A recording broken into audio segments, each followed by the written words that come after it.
ये जी हमारा है शौक तितरों का। कैसा आपको हमारा तितर लगा? अच्छा है माशाल्लाह। पटरा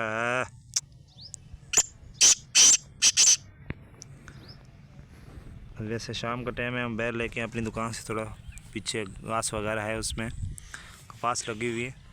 सूरज बिल्कुल करीब होने लगा है।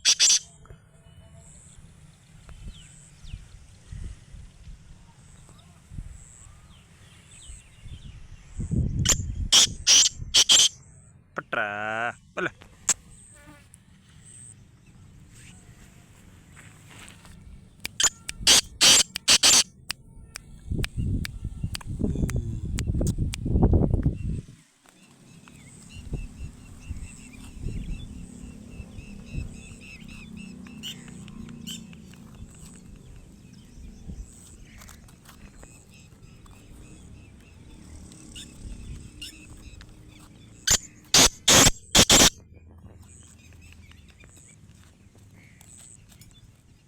कैसा जी हमारा शौक?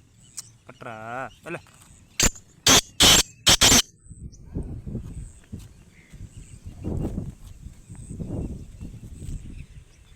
बोले